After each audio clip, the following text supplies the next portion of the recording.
Assalamualaikum warahmatullahi wabarakatuh. Alhamdulillahirrabbilalamin. Allahumma salli ala Sayyidina Muhammad wa ala ali Sayyidina Muhammad. Hari ini kita lanjutkan pembelajaran yang ke-6, tema 7, subtema 1. Kita awali dengan Ayo Membaca. Siti, Dayu, Lani, Udin, Beni, dan Edo ingin belajar membuat tempe. Di sekitar tempat tinggal mereka, ada tempat pengolahan tempe. Sebelumnya, mereka telah membaca beberapa informasi tentang pembuatan tempe. Bacalah teks bacaan berikut. Cara membuat tempe. Kedelai merupakan hasil perkebunan yang memiliki banyak manfaat. Tempe adalah salah satu hasil teknologi pangan dari kedelai. Cara membuatnya cukup mudah. Kacang kedelai digunakan untuk membuat tempe. Selain itu, ditambahkan ragi tempe serta daun pisang. Pertama, kacang kedelai dicuci hingga bersih, kemudian direndam selama 12-18 jam.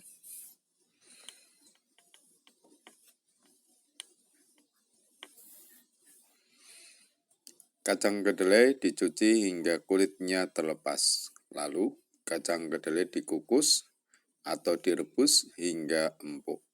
Kacang kedelai yang sudah empuk diangkat dan ditiriskan. Ragi tempe dapat ditaburkan jika suhunya telah berubah menjadi hangat. Kacang kedelai dapat dikonsumsi dalam bentuk yang baru yaitu tempe melalui teknologi pangan. Teknologi pangan bermanfaat agar kedelai dapat dinikmati sebagai jenis makanan baru. Zat gizi pada tempe dapat memperbaiki sel-sel tubuh yang telah rusak. Kacang kedelai dapat dikonsumsi dalam bentuk yang baru yaitu tempe melalui teknologi pangan. Teknologi pangan bermanfaat agar kedelai dapat dinikmati sebagai jenis makanan baru. Zat gizi pada tempe dapat memperbaiki sel-sel tubuh yang telah rusak.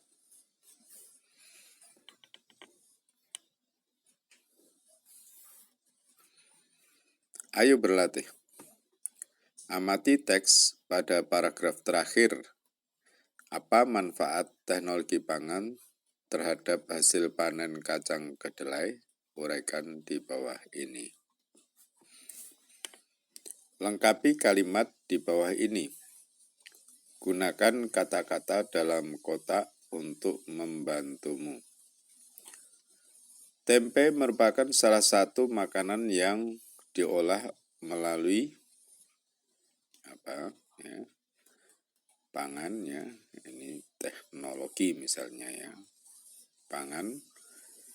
Bahan utamanya adalah bahan kacang dan ragi tempe. Ragi tempe berguna dalam perubahan dari kacang kedelai menjadi tempe. Ragi tempe ditaburkan di atas kacang kedelai saat kacang kedelai rebus telah turun menjadi hangat. Setelah 1 atau 2 hari, kedelai akan berubah menjadi tempe. Tempe akan memberikan manfaat yang baik bagi tubuh. Silakan tinggal memasukkan saja ke sana dari ini.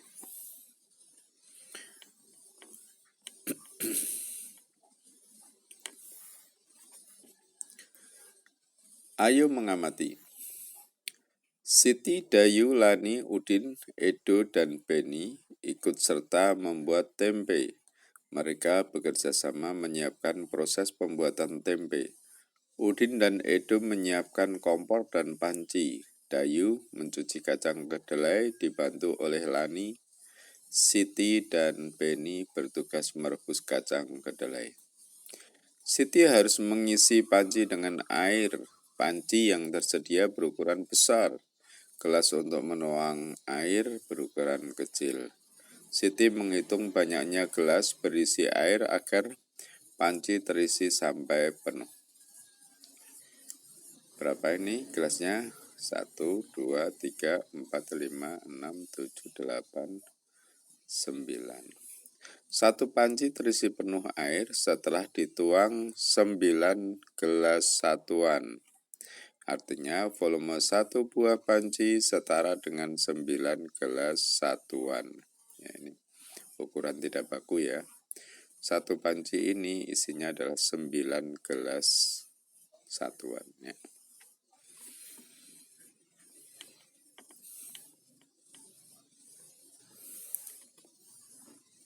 Ayo berlatih. Jika air di gelas dituangkan ke dalam panci, lingkari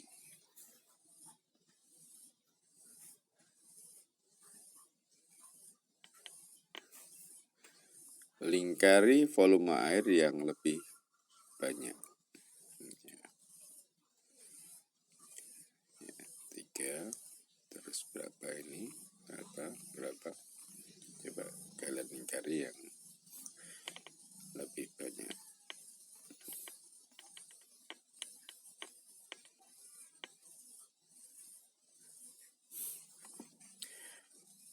Selanjutnya, ayo berdiskusi. Bacalah teks bacaan berikut. Setelah membuat tempe, Siti dan teman-teman akan mengolah tempe yang sudah jadi. Mereka membayangkan menu masakan yang akan dibuat dari tempe. Siti ingin membuat tempe balado karena Siti suka pedas. Edo ingin membuat semur tempe karena Edo suka rasa manis. Lani ingin membuat tempe asam manis karena Lani suka rasa asam dari saus tomat. Beni, Dayu, dan Udin lebih suka tempe yang digoreng, rasanya asin dan gurih.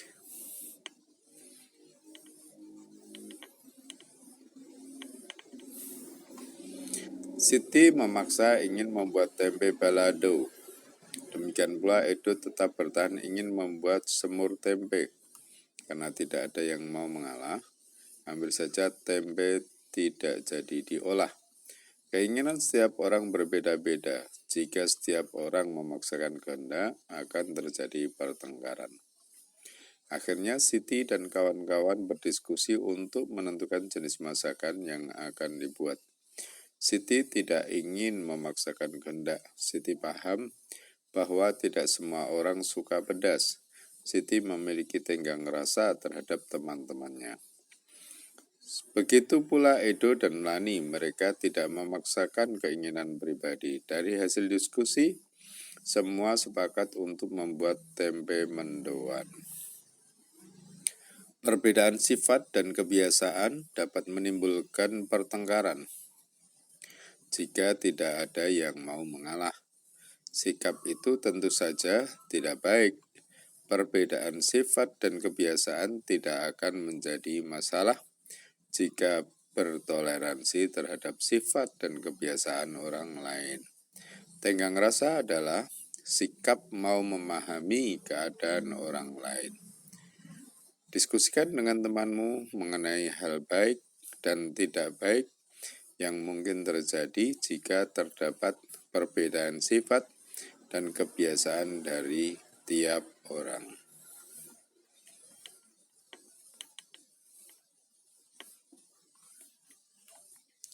Ayo menulis.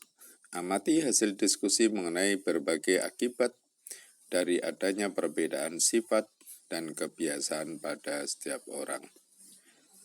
Pertama, muncul sikap tenggang rasa, berbeda pendapat, perang antar suku bangsa, memahami perasaan orang lain, saling melengkapi satu sama lain, memicu pertengkaran, menghargai perbedaan, memaksakan kehendak, memperkaya wawasan, tidak mau bersatu. Tuliskan kembali sikap yang perlu ditiru dan dihindari jika terdapat perbedaan pada tabel berikut. Perlu ditiru. Misalnya muncul sikap tanggang rasa, ditulis di sini. Perlu dihindari. Ya. Mana? Silahkan diambil, dipasang di sini. Ya, sampai selesai.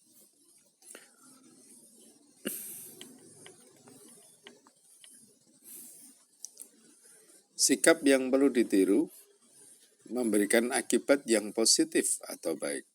Sikap yang harus dihindari adalah sikap yang dapat memberikan akibat negatif atau tidak baik.